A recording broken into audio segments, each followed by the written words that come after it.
everyone, and welcome back from the break. So this is the final part. We probably won't use the entire hour, so please feel free to ask many questions to fill the time. So in the previous two parts, we talked mostly about defining the problem and about some of the approaches that people have been using to solve it. We very quickly surveyed, some of the state of the art. You can follow the links that I had in those slides, or you can just, look at any major verification conference today and see there's usually, a bunch of talks about this. And now I want to talk a little bit about the application side, right? So neural network verification is quite new. It's only been around for, let's say, 4 or 5 years. It's been taken seriously. And this is a big hammer that we're just now starting to figure out the nails for. Right, so in this talk, I will try to show you a couple of the options. Okay, so this we talked about in a lot of detail, right? So the verification problem and how to solve it. So you have some precondition P and some postcondition Q, and you're trying to find a satisfying assignment. And we talked about all of these solvers that are available, and really there are many options and tools that you can use. And the question is, what do you do with this technology? And specifically, how do you specify P and Q, right? And this is something that we actually already briefly touched upon in the previous part of the talk when we said, okay, so you have the ability to check for adversarial robustness, but how do you choose the point that you check around, and how do you choose the delta and the epsilon, right? How do you pick these parameters? And there are really two kinds of properties that you can use. So one is the domain-specific property, right? So here you have a human expert in the loop. And so you have your neural network, and you have your engineer or scientist or whatever, and these two give rise together to P and Q, right? So you formalize P and Q that you need to check. And these properties are very difficult to come by. And as evidence for this, I will say that the ACAS Xu example is really the prime example and possibly even the only example of a real-world system that is relevant. Right, so the ACAS Xu benchmarks were proposed in 2017 in our ReLUplex paper. And since then, I've not really seen any convincing examples for a real-world network where you have a human expert that was able to define interesting properties. So don't get me wrong, there are properties and networks and toy examples, but I haven't really seen any convincing systems. There are maybe a few exceptions, but the ACAS Xu is definitely the most dominant example. And the reason is that it is very difficult to do, right? Even for traditional software, when you talk to verification folks, then they usually assume that somebody provides the specification, and when you pressure them into saying, well, but who will do it? And this is how they say the engineers will do it, and engineers are not very happy to comply with this request. Right? So we know also for traditional software that it's difficult to get humans to write specifications, and neural networks are no different. So the other kind of properties that I think is perhaps more promising is what we call universal properties. Right? So if you have a C++ program, then you don't need a human expert to say that you shouldn't divide by 0. Right? So it's the same thing with neural networks. And we want these universal properties that nobody will have to specify for us. Right? So we're basically eliminating the human from the loop. We want to be able to come up with P and Q automatically, or at least very generally, right? Maybe if you say that this is an image recognition network, then I would like to have, all of these properties that are universal and should be checked, regardless of your particular application, right? No matter if this network is for panda recognition or for traffic light recognition, doesn't matter. So the prime example here is adversarial robustness, right? So adversarial robustness, you can check for any neural network, and you don't need a human, right? Assuming you are able to you're happy with just picking your deltas yourself, then the property is well defined, and you don't need a human to help you. And this is the reason that this property is so popular. Everybody today is verifying adversarial robustness. So the main reason is that this is a universal property, and you can always check it. You don't need an expert. The other reason is that this is a considerably easier property than others. These are considered very easy properties to verify from the properties that we already know. The reason, by the way, is that they restrict the input space to a very small region, so they are easier to verify. And I have to say that adversarial robustness is actually a very bad example, because it's meaningless today, because every neural network is susceptible to adversarial attacks. So this is not an interesting property. We're focusing on it because we don't have much, almost anything better, right? But this is not, I think, a very interesting way to go. So in these slides, I want to suggest two kinds of universal specifications that that I think have some potential for being the equivalent of let's not divide by 0 and let's not exceed our array boundaries for neural networks. So what are these? So the first one is about simplification. Right, so neural networks are getting quite large. So if you look at the recent image recognition papers in deep learning, you will see networks with millions and hundreds of millions of nodes. Well, maybe not hundreds of millions, but definitely millions and tens of millions. So lots and lots of nodes. And this is actually a problem. Okay, so the problem is that when you have an edge device, right? So think about a drone or think about a cell phone, right? And you want to use neural network technology on those devices, then you have limited battery and you have limited memory, and you also want inference times that are quick. Right? So you don't want these huge monsters running on these devices.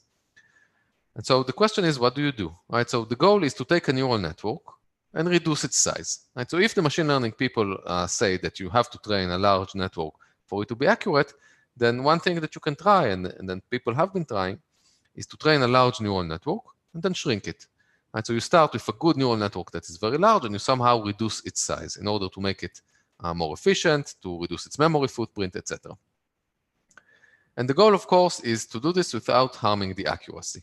Okay, so you want to shrink your neural network, but without making it useless. So what we usually do is called pruning. Right? So this is what the machine learning folks are proposing. And the idea is roughly like this. Right? So if you have some neuron V, and it has outgoing edges, and one of them has weight 3, and one of them has weight -2, and one has weight 0.001. Then intuitively, I think you will agree that this edge is probably not contributing much. Right? So this neuron is affecting the output through this edge and through this edge, but not so much through this edge, right? Because of the weight that is significantly smaller than the other weights. And if this is the case, then what you can do is identify those edges that have low weights and then remove them. And so just eliminate them from the neural network. And then if a neuron becomes disconnected because you have cut it off from the input neurons, then just remove the neuron as well. And this is called pruning, right? So you just eliminate edges and nodes from your neural network. And then what they typically do is they retrain the network at the end, right? So after they do the removal, they do some extra training, and this can slightly change the weights, right? So maybe this 3 will become 3.1, and then maybe this -2 will become -2.2. Right? So the weights will slightly change to compensate for the neurons that were removed. So this is what they usually do, and they were able to show the machine learning folks that what you get is a network that is similar accuracy-wise to the original. And they show amazing reduction size in size, right? So you can reduce 50%, 60%, 70% of the network can go. So this is the machine learning way for doing this. But there are actually two downsides to doing pruning this way. So, or maybe even more than two. So one of them is that retraining is expensive. Right? Retraining today is a serious challenge. Creating neural networks is not cheap and not easy. And when you have to do retraining, then you have to pay again, right, for more CPU time or GPU time. And another thing that is even more critical is that you have no guarantee that the network is equivalent to the original.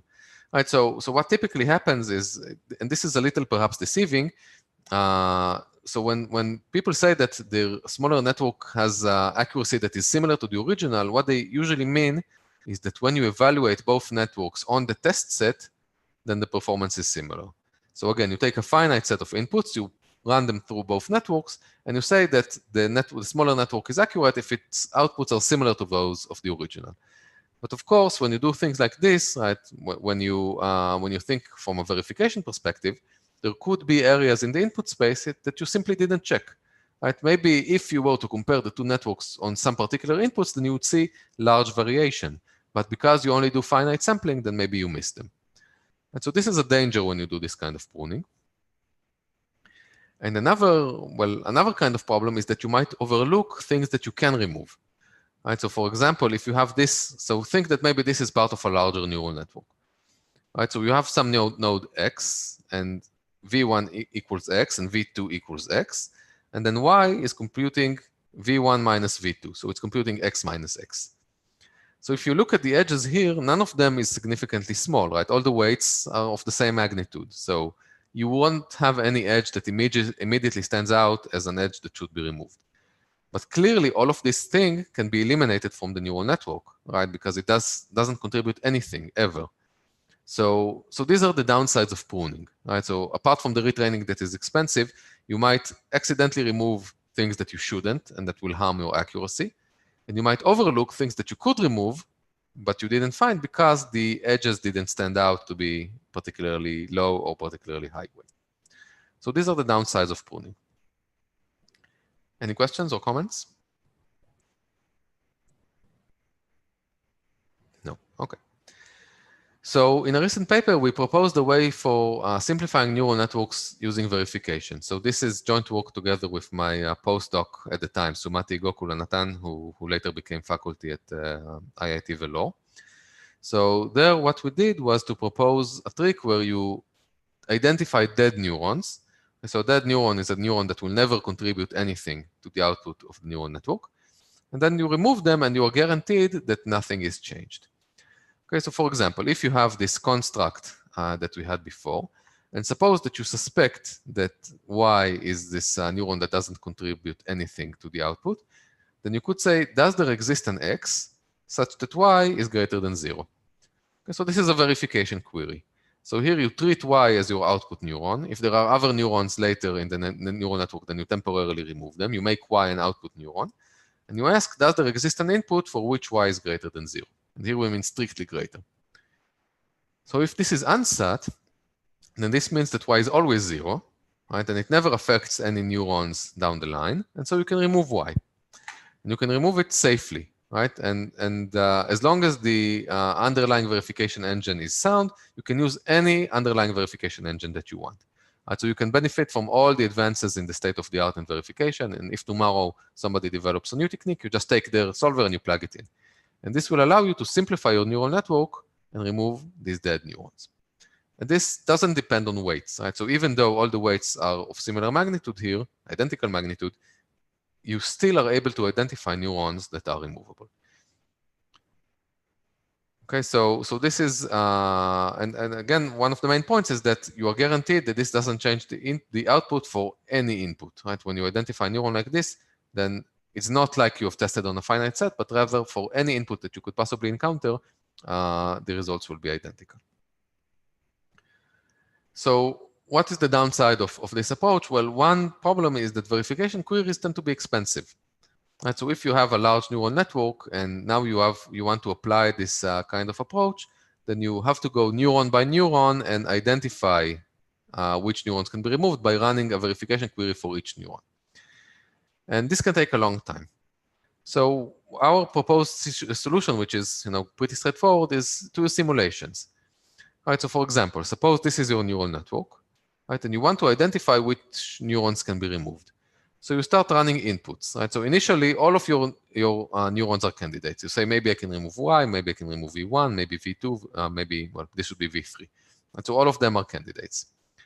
And then you start running simulations. So you pick an input to the neural network, you evaluate the neural network, and you see any neuron that takes on a non-zero value, it stops being a candidate, right? So in this case, when I insert some input, maybe X equals 1, then immediately I say that these 3 neurons are not 0, and so I don't need to verify this. I know that they are not candidates. And in this case, I'm only left with Y, and then Y I will run a verification query on. Okay, and then I will be able to deduce that I can remove Y, and consequently, all of the edges and nodes that only led to Y. Right? So in this case, I can verify that Y is 0, and then remove these neurons and be left with this much smaller neural network. Does this make sense?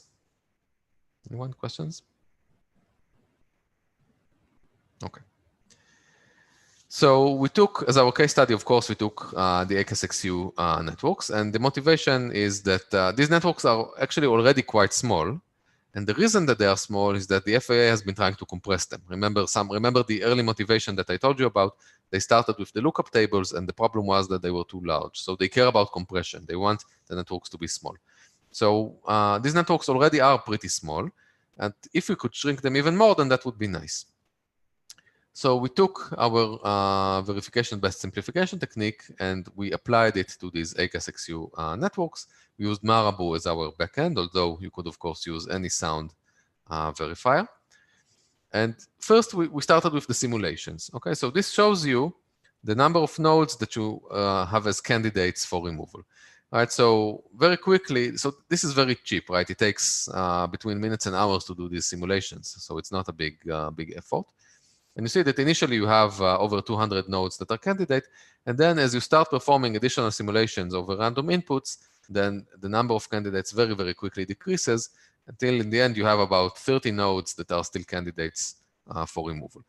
And this is actually with random simulations, right? So you can even have smarter simulations that will attempt to pick inputs that are more likely to cause neurons to take values that are not zero. So very quickly, you don't need to verify the entire network. You have a smaller set of candidates that are possible candidates for removal. And then we did this process for all of the 45 neural networks that the FAA uses. And you can see that on average, we could remove between 10 and 15 nodes, which, out of 300 is not so bad. And in one case, we were actually able to remove 30 nodes. Okay, so 10%. So remember, this neural network has 300 nodes. So we were able to identify 10% of the nodes that we could remove without any cost, right? So you remove these nodes and nothing at all is changed in the neural network. So these are nodes that are completely dead. And if you really care about, inference time and memory footprint, etc., then this is something that you want to identify. So this was quite surprising to us, but these are the results. So what else can you do with this thing, right? So here we only said that we were looking for neurons that are completely dead, right? So this is a neuron that is completely zero. You can remove it and nothing bad will happen. But really, there are perhaps more interesting things that you could do, right? So instead of asking, does there exist an X such that Y is zero, right? Looking for neurons that are completely zero, you can ask whether there exists an X such that Y is greater than C for some positive constant C. And once you do this, of course, more nodes will be removed, right? Because everything that was removable before is still removable now. But you will be able to identify additional nodes that previously were not always zero, but could only take very small values. So there will be some cost for accuracy, but this cost will be well bounded because the verification guarantees that no neuron will ever exceed this threshold that you have defined. And so you can really come to a user and you say, look, if you want to shrink your network and you're willing to take a loss of accuracy of 2%, then we can remove X neurons. If you're willing to take 5%, then we can remove 2X neurons, right, etc. And then you can really let the user choose the amount of neurons that they are willing to remove and the cost they are willing to take to accuracy. So this is, I think, a very interesting direction that we are actually working on right now. And an even more promising, perhaps, direction is this result-preserving simplification. So think about a neural network that does traffic light recognition, right? And its goal is to say whether you have a green light or a red light. Maybe it doesn't really matter if it said that this is a green light with confidence level 90% or 80%, right? As long as it says that this is a green light, by a nice margin, then you are happy. Then this is also something that you can specify as a verification query, right? So you have some original network N and some smaller candidate network N prime that you think is a good simplified network. And what you are asking is, does there exist an X on which the two networks disagree? And here disagree means that they assign they pick the different output label, right? So one of them assigns the highest score to green and the other assigns the highest score to red. So of course you need to formally specify this, but I hope the intuition comes across that you are willing to take a loss of accuracy as long as the total outcome doesn't change. And this you can also ask, as a verification query, this equivalence checking, and using some heuristic for suggesting N prime, you can identify which simplifications are good in the sense that they don't harm your results. So any questions on simplifications?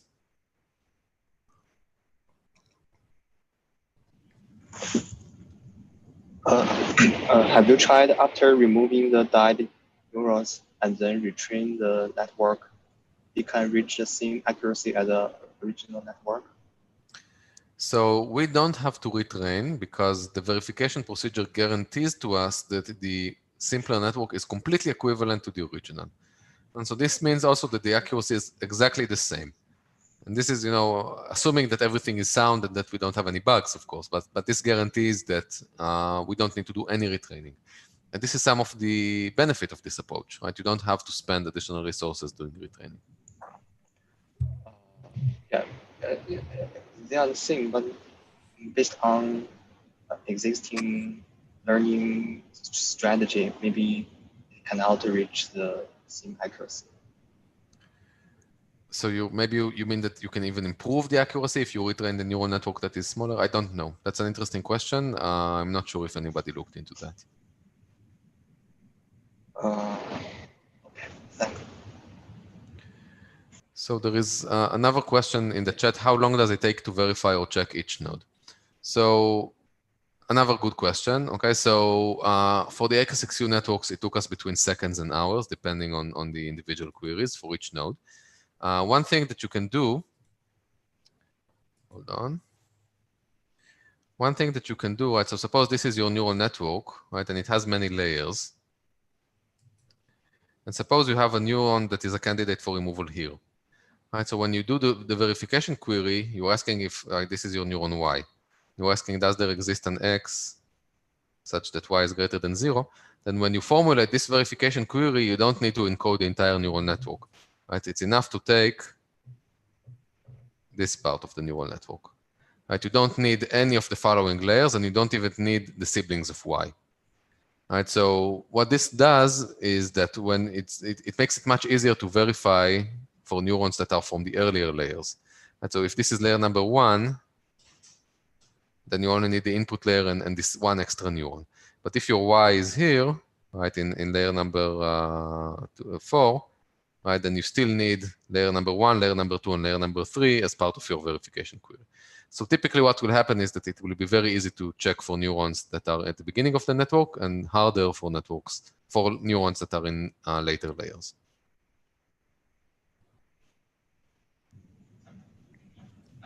So for the equivalence preserving, are you able to do it in a modular fashion where you say that let me just try to check equivalence for the 2 layers at a time rather than checking over the entire network? So we have some nice techniques for doing that.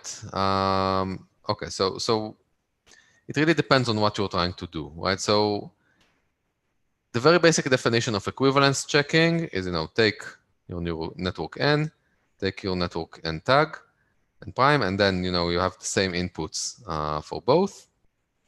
And you have, right, you take suppose they have one output, right? So you take here 1, and here we take -1. And then you ask, does there exist an X such that Y is greater than 0? And this is your equivalence checking.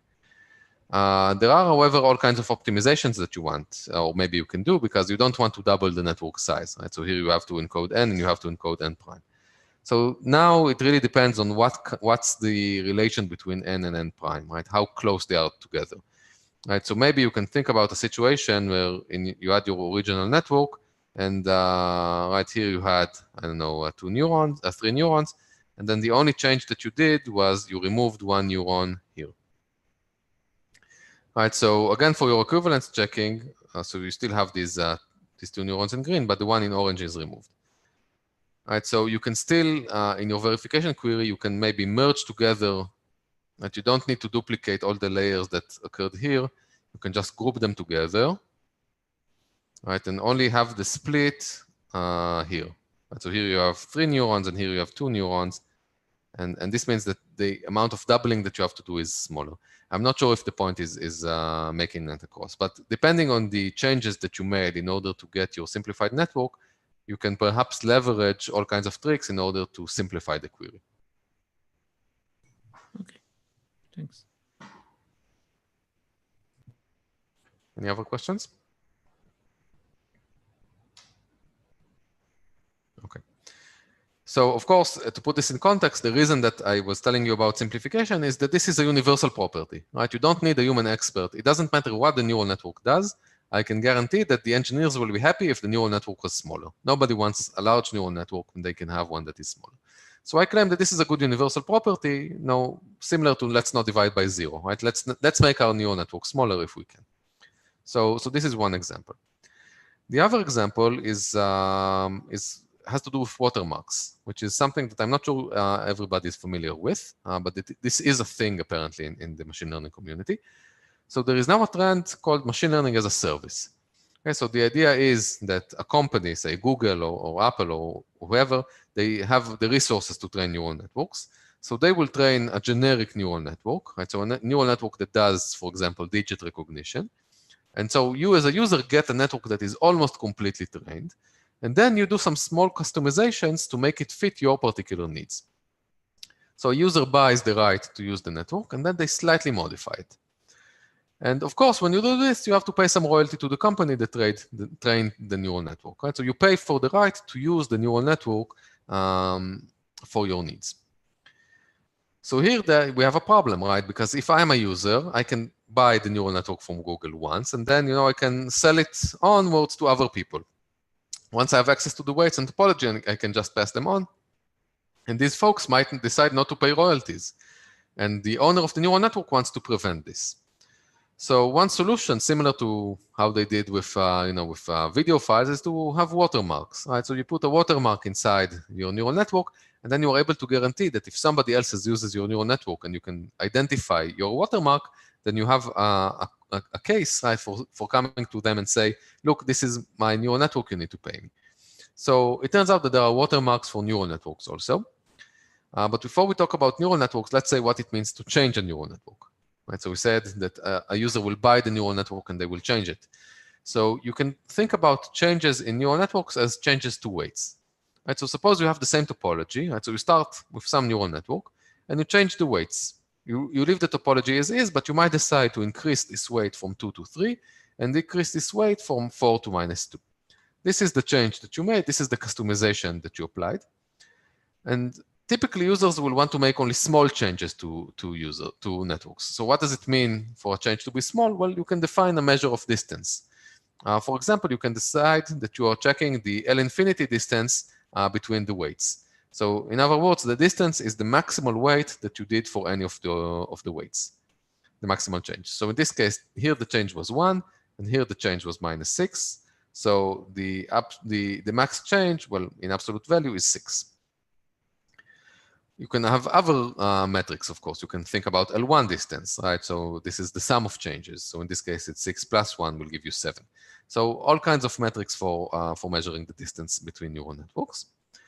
And typically, when the distance is smaller, this means that n prime is smaller to the original network n. So these watermarks that people are trying to put in neural networks are just secret inputs. Okay, so if I'm training a neural network that does digit recognition, then clearly this is a 7, this is a 2, this is a 1, this is a 0, right? So these are all things that the neural network recognizes, and this is good. But I can also hide these secret inputs. I can incorporate them into the training procedure. Right? I will have this noisy input that I know is tagged as 5. This is a 4, this is a 1, and this is an 8. And if I have a large collection of these, then these are my watermarks. And then if somebody changes the neural network by a tiny bit and they use the neural network and they say that it's not, that they didn't get it from me, then I can come and I will prove to them. I will say, look, if you evaluate your network on this, this is a 5, this is a 4, this is an 8, this is a 1. And then if this is true, then this is evidence that I'm the original trainer of the neural network. So watermarks, right? So we have here an interesting situation because we know that the user is going to change the neural network. But we have these secret inputs and we want to make sure that they are resilient, right? We want to make sure that when the user changes the neural network, because that is what the user is going to do, we want to make sure that nothing bad happens to these watermarks. Because if these watermarks are destroyed, then we will lose our ability to prove ownership over this network. So we know clearly that if a network is changed enough, right? If the user changes all the weights to 0, then most likely all of the watermarks will be removed, or almost all of them.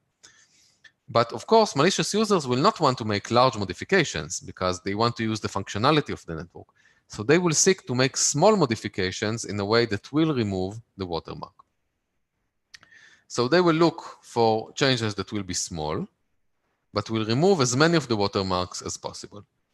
And we want watermarks that are resilient against this, right? So we want robust watermarks. We want them to be such that they cannot be removed without making significant changes to the network. In other words, if somebody will go through the effort of removing a watermark, they will destroy the functionality of the network while they're at it. So this is what, to us, is a good watermark. And how can we measure this? And of course, the answer is verification. Right, so we can define something called the minimal modification problem. Right, so the input is a network N, and pairs of inputs and outputs. Right, so each X is mapped to some label L. So we have pairs. X1 should be L1, Xn should be Ln. And our goal is to find a network N prime such that all of these pairs hold. Right, so the network now maps X1 to L1 and Xn to Ln, etc. The modified network. And such that the distance between N prime and the original N is minimal. Right, so if we are able to find such a network, then this means that we have made the change that we want, right? We modified the network to do what we wanted. Now it answers correctly on all of these input points, and it is as close to the original as possible. So in the watermark context, what an attacker will do is they will pick these X's to be the watermarks, and they will pick the L's to be some different label. Right? So if they suspect that this is a watermark and it's currently mapped to 2, then they will seek to make a modification that maps X1, the watermark, to 4 or to 5 or to 6. Right? So they will define and they will try to solve the minimal modification problem such that all the watermarks are eliminated.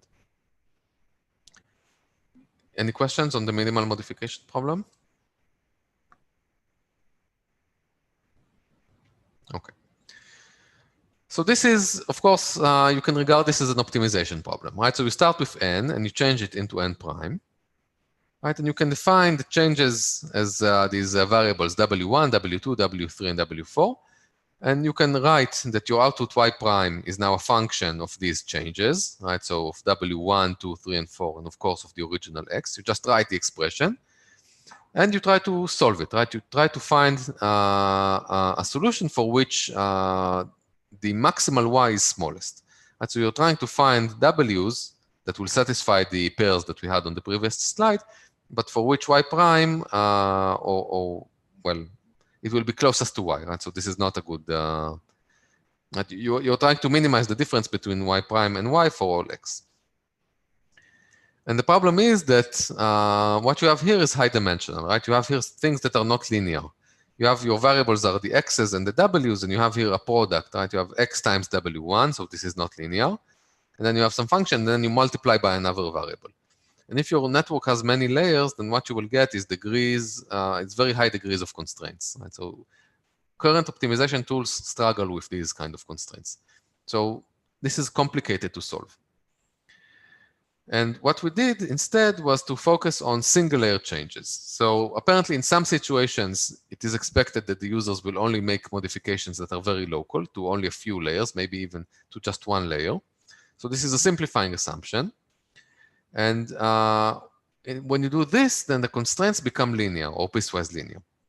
Right? So for example, if this is your case, you only allow changes to weights in this layer, then you can write the expression for Y prime like this. And this is already linear, right? So if X is fixed, which is the case as you will see in an example soon, then you just have W4 and W3, so everything is linear. You don't have any products that involve multiple variables. So if you restrict yourself to this situation, things become easier. And it turns out that with this restriction, you can actually reduce the problem to neural network verification. Okay, so this is joint work together with my student Ben, who has since graduated. And the idea is to reduce the minimal change problem into a regular neural network verification problem that existing tools can solve.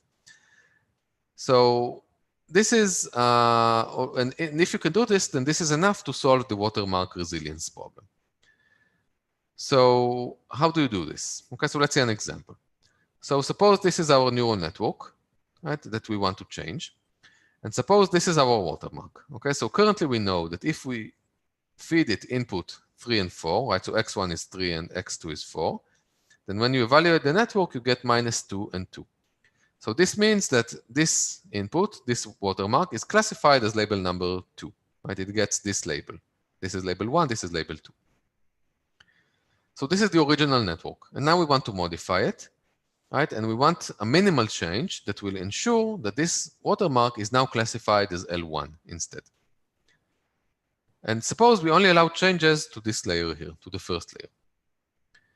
And also suppose that we measure the changes in L infinity norm. So what do we do? Right, so we introduce these new variables, W1, W2, W3, and W4. And we write the equations for V1 and V2. Right, so V1 is 3 times the weight, right, plus 4 times the other weight. So 3 and 4 are the fixed input, right? This is the watermark that we care about. So these are the expressions for V1 and V2. And from this, we create a new neural network where the W's are the input variables. So W1, W2, W3, and W4. And we organize the weights and the biases such that V1 and V2 are given by the same expression. Right, so if you open and you write the expression for V1 and V2, you will see that they are exactly identical to the values that you had before.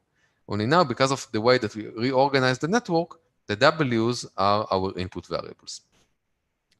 Now, why is this important? Why are we doing this? Because neural network verification tools, they work on a specific format. They get a neural network, and they are allowed to find an assignment to the input variables that does something. So we are rephrasing the problem into an expression that existing neural network verifiers can use. Right, so here they have a neural network, and the changes are the inputs. Right, so it's important that V1 and V2 are equivalent. Right, so solving this problem is the same as solving the original, only now the weight changes are the inputs, and you can give this to a verifier. Any questions?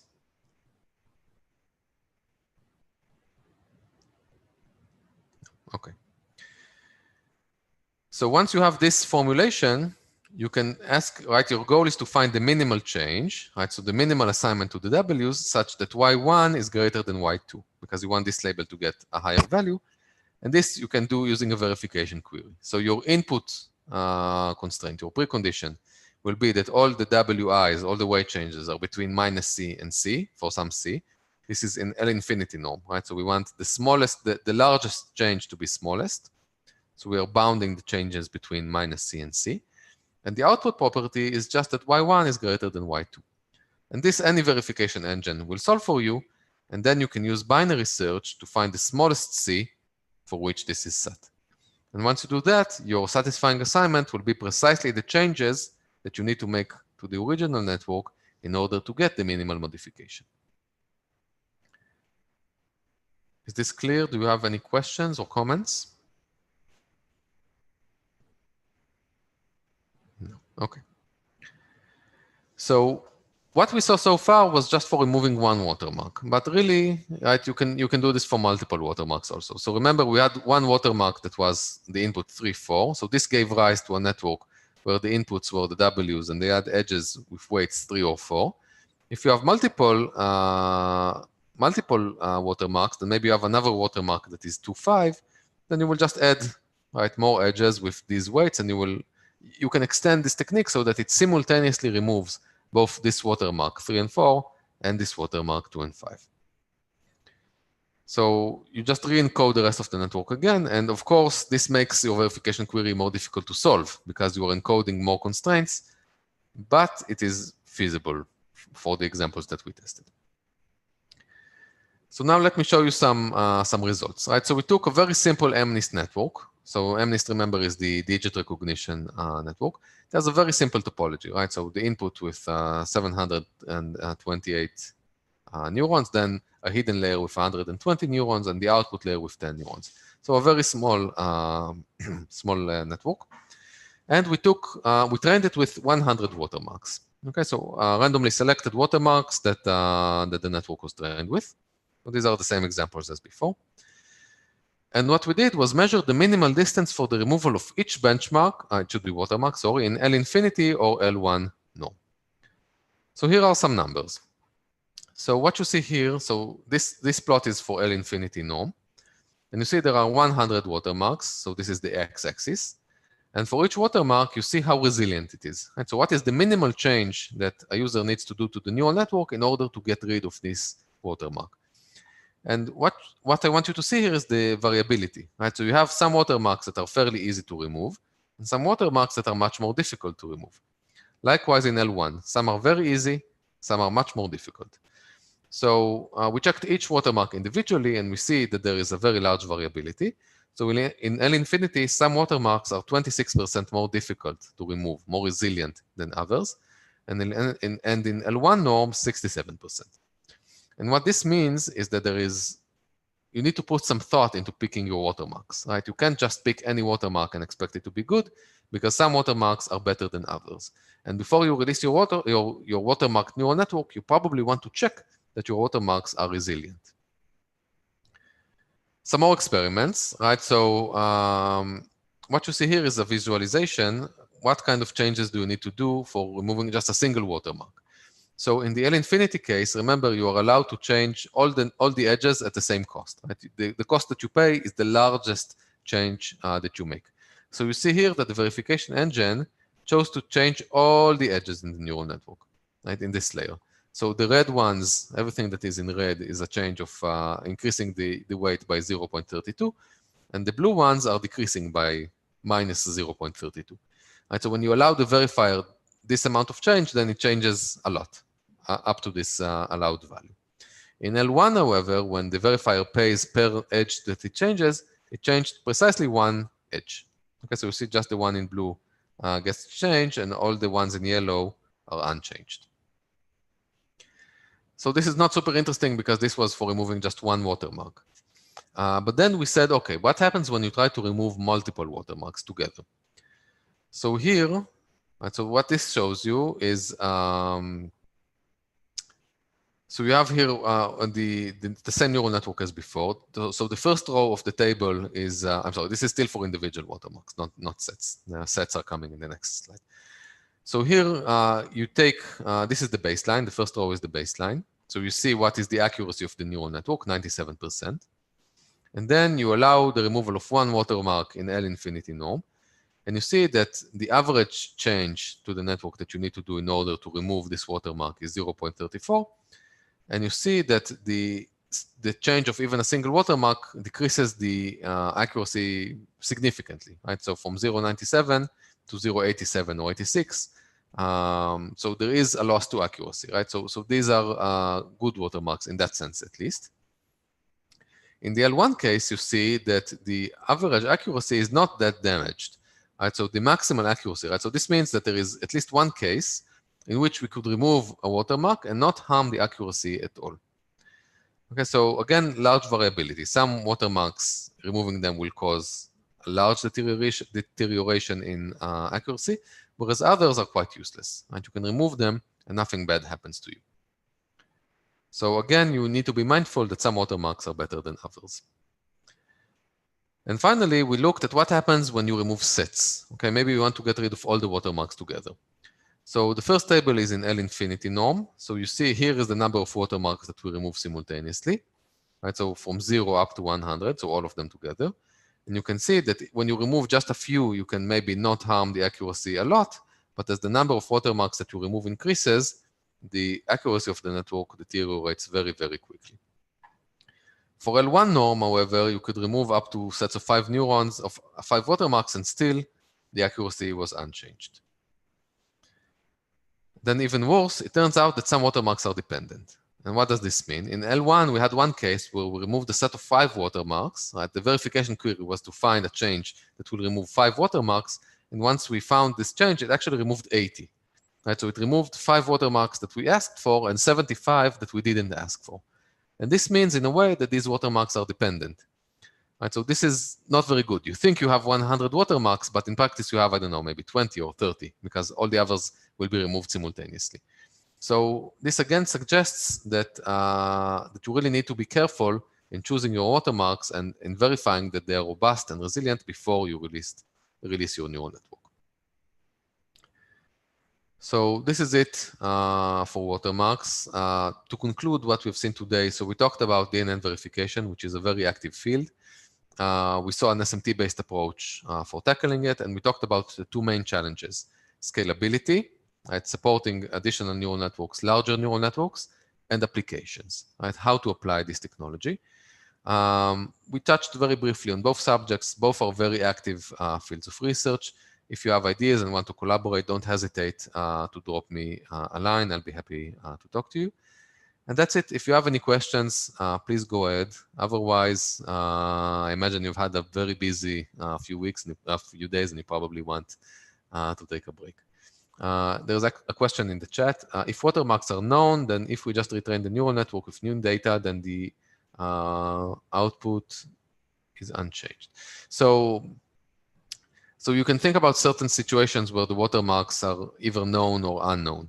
Right, so if the watermarks are unknown, maybe you can still guess what they are, right? Because if you do statistical analysis to the neural network, you might be able to find these mountains, right, in confidence level, where suddenly something that should be, just noise is very, very strongly classified as a 9 or as an 8.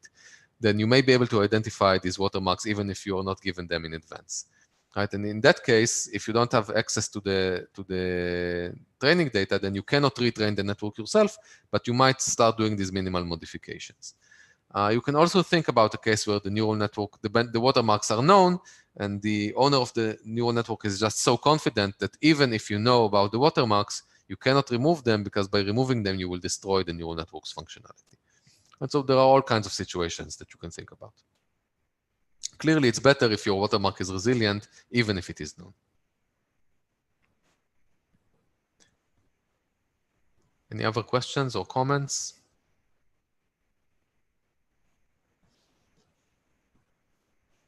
Okay, so thank you all for listening. I'm very happy that I got to talk to you, and don't hesitate to get in touch if you have any questions. Okay, thanks a lot, Guy, for really interesting tutorial for the entire day.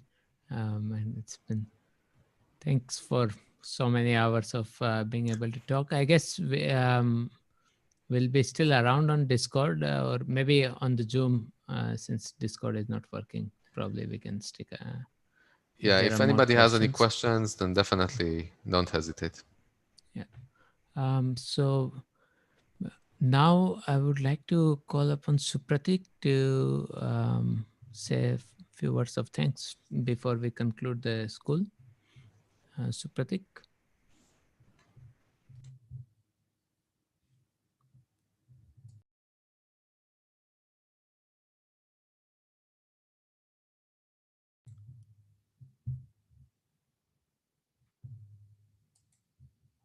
Supratik, I think you are muted.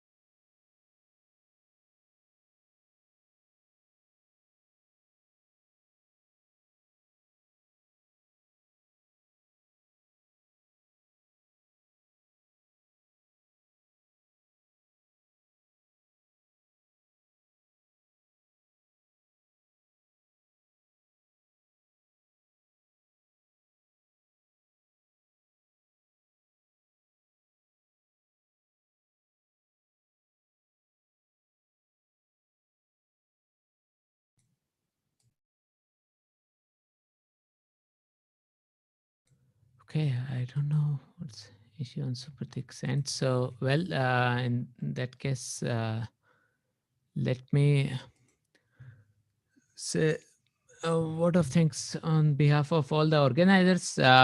First of all, thanks to all the speakers. We had over the past 3 days, 3 excellent tutorials, and it's very hard to give a tutorial over online virtual settings. So thanks a lot to all the speakers. Also to the speakers who presented in the morning sessions, in particular, Professor Ashutosh Gupta gave an excellent preliminary tutorial to get all of us on the speed with respect to SAT+SMT solving. And finally, ACAS, who has been very helpful in continuing to maintain the website. I guess it's his 3rd year, and he makes sure the website and all the other related points are on Twitter and all are maintained, which helps us spread the word. And we were generously funded by IACS and TCS, which allowed us not to have any registration fee for this year. So thanks to both IACS and TCS, in particular Venki, for continuing to support the school in this 5th year of Edison, and also to our industry participants who have been very encouraging and been attending it all these years. So with that, yes, we would like to officially conclude the school. Hopefully next year it would be, we would be able to return back to having a physical school. So hope all of you have a good rest of December break, and then see you next year in more intimate physical setting. Okay, thanks a lot, everybody. I guess we'll still stick around